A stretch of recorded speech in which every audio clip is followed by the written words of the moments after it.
Sorry to keep you waiting. Bonjour tout le monde. Nous sommes ici à l'OTAN pour le sommet aujourd'hui. Mais je voudrais dire premièrement que c'est le temps pour le Canada. Je suis ici avec le Premier ministre et mes homologues pour défendre nos valeurs. Pour le Canada, ça c'est nos relations diplomatiques et économiques et l'innovation aussi, d'être ici pour la paix et l'intégrité dans le système international. J'ai 3 points. Premièrement, hier, c'est une journée formidable hier parce que nous avons signé un accord avec le UE sur la défense et sur la sécurité. Ça, c'est un nouveau partenariat entre nos deux pays et on va voir les chaînes d'approvisionnement plus ouvertes pour nos entreprises, pour notre économie. Ça, c'est incroyable pour notre économie maintenant. Deuxièmement, l'OTAN, nous sommes ici aujourd'hui. C'est une bonne journée d'être ici avec nos homologues, avec nos alliés, avec nos partenaires, pour défendre, pour augmenter le multilatéralisme contre l'unilatéralisme, la coopération, pas la protection. Ça, c'est nos valeurs et ce sont nos valeurs et nous sommes ici pour les défendre. Et troisièmement, c'est notre appui dans le Moyen-Orient. Aujourd'hui, nous allons voir plus de 100 personnes sur une vol dans le Jordanie. Et aussi, aujourd'hui, nous avons déjà appuyé plus de 500 Canadiens, Canadiennes dans la région.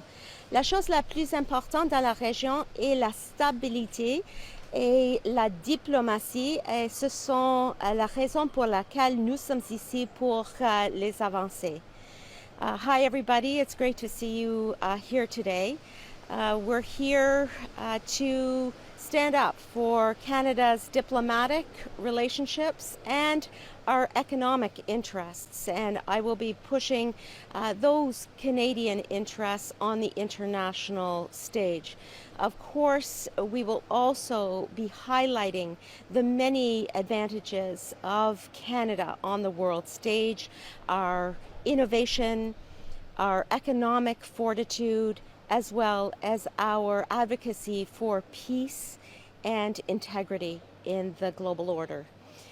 3 main points. First of all, yesterday, the signing of the accord, the agreement with the EU, the Security and Defence Partnership. This is good news for Canadians and Canadian businesses in particular. There are going to be more open supply chains now between Canada and Europe in the area of defence and defence procurement. For example, Canadian companies are going to be able to compete on par with EU companies in the area of defence and security. This is unprecedented, and so this will add value to the Canadian economy and of course to Canadian businesses in this sector. Secondly, NATO. We're here today with our international counterparts to stand up for the rules-based international order, to stand up for multilateralism over unilateralism, for cooperation over protectionism.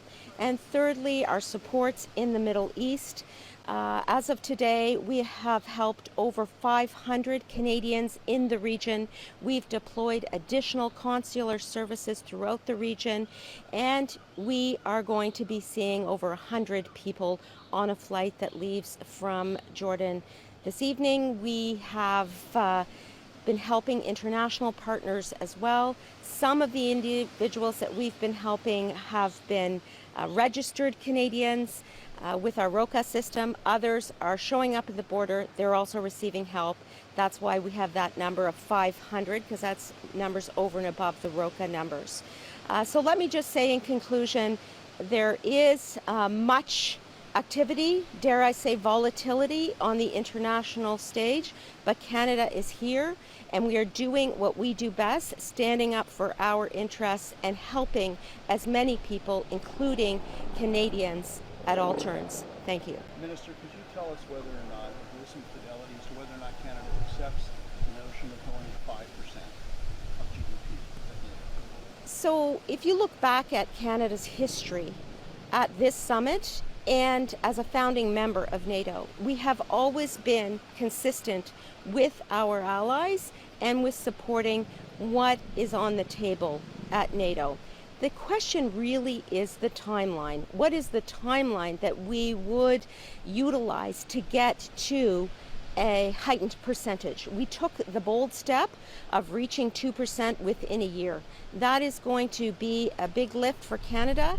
And as many times as I have stood here and spoken to you about the 2%, it gives me great pride to be able to say that we will be reaching the 2%. In terms of the future amounts and numbers that we are looking at as NATO allies, I will say that we are always standing with NATO. We are a founding strong member of NATO, and we will continue to advocate with our NATO partners for what is necessary in terms of global cooperation, including support for Ukraine. Minister, comment vous voyez ça, Madame Anand, justement, l'atteinte de ce 5%-là? Quel sera le chemin que prendra le Canada et est-ce que les contribuables vont sentir la pression de cet engagement-là vers le Well, premièrement, nous avons vu que les contribuables veulent voir que nous allons être à 2% avec nos alliés.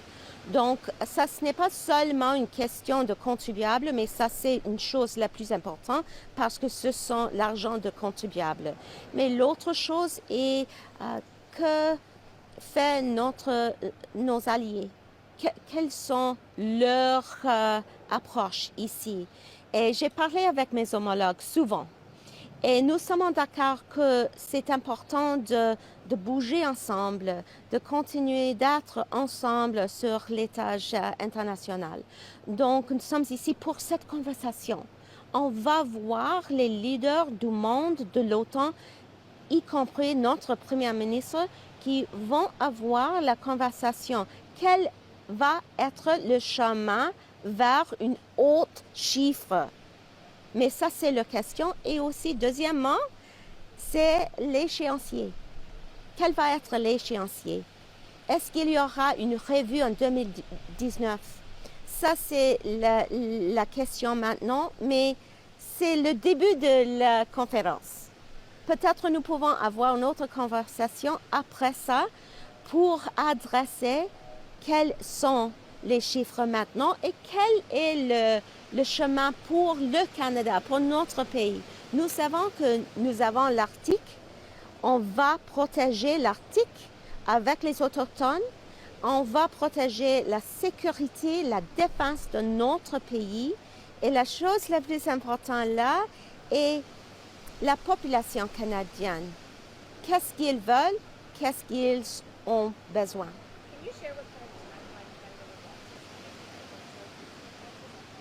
So again, I'll start off by saying we're reaching 2% within the year. That is a target that we have been striving for. I've spoken with many of you about this target, and this is very good news for Canada internally, domestically, because it's going to increase our security and defense at home. It's good news for Canada on the global stage because we've reached that number. Now, in terms of the timeline, which was the heart of your question, on the table will be various approaches to get to a heightened figure, and one of the dates that is being proposed is 2029, and we like to see steps along the way where there can be a re-examination of whether this is the right approach, augmenting at this rate in terms of domestic spend. And of course, there can be so many factors exogenously that affect a decision to increase your defense spending. What are the situations at home domestically? What are the economic indicators? What are the views of our domestic population? What were we able to do within the first 3 or 4 or 5 years? You've seen this defense and security partnership in the United States and the European Union that we are executing on. That's going to increase our base, our defense industrial base here in Canada. And that's going to be also very important to look at when we get to the 2029 figure. So let's take it step by step. Let's have this conversation, which the Prime Minister will lead on behalf of our country, and then let's regroup in light of this arrangement with the EU, in light of increased defense spending to 2%, and in light of Canada's ability to protect and defend our own citizens. Minister, in 2014, Canada committed to 2%, and then it turned its assignment in a year late. What are allies to believe this time? Mr. Rutte today said that Mr. Trump's commitment to NATO will only stay solid if Canada and the EU live up to this. So I'm not hearing a solid commitment to spend another $50 billion a year on defense from you. What's different this time? Well, let me say, Steve, that what you are hearing from our country and from our new Prime Minister is a solid commitment to ensuring that we are living up to our obligations multilaterally and our obligations for the defense and security of our own population. That's why Prime Minister Carney made the decision for us to get to 2% this year, because it's in the interest, the best interest of our country. In terms of a heightened percentage, that's the conversation that will be had here over the next 2 days. It is premature for me to answer that question. I would look forward to a conversation going forward. But let's let the leaders of NATO, including Canada, a founding member of NATO, have this conversation. And then let's chart the path forward for Canada, in Canada's interest, for our own defense and security. I'm wondering, Donald Trump is back at the table of NATO. I'm wondering how concerned you are over things he said in the past where he's inconsistent on his support for defense. What I am glad to see is that President Trump has engaged with the G7 in a meaningful way. He's engaging with NATO in a meaningful way, and our Prime Minister has engaged personally on a one-to-one basis with the President often. These types of conversations, multilaterally and bilaterally, are of the utmost importance when there are serious issues to be addressed, whether we're discussing the global stage, the Middle East, Ukraine, or whether we're talking about our bilateral relationship, including trade and security and defense. It's a good thing. We need it to continue. Of the new number, will there be an effort at the summit here in recognition that Canada has work to do to fix its reputation at this stage? Whatever the new number is, Canada has been criticized for being a laggard, and to Steve's point, is handing in the assignment a year late. So is there an effort here to present a new approach that is to try and fix Canada's reputation in a sense? Actually, I'm not buying the premise of your question at all. When I'm in the conversation, when I'm speaking with Mark Rutte, when I'm speaking with NATO allies, when I'm speaking with my counterparts bilaterally, what I hear is that Canada's leadership on the international stage, especially with Ukraine, especially in Latvia, where we elevated from battle group to brigade, where we have the largest multinational effort on the eastern flank, we are actually a leader. So I think what we should be saying is we're reaching 2% this year. We're a leader on the Eastern Front, including in Latvia, leading the largest multinational brigade.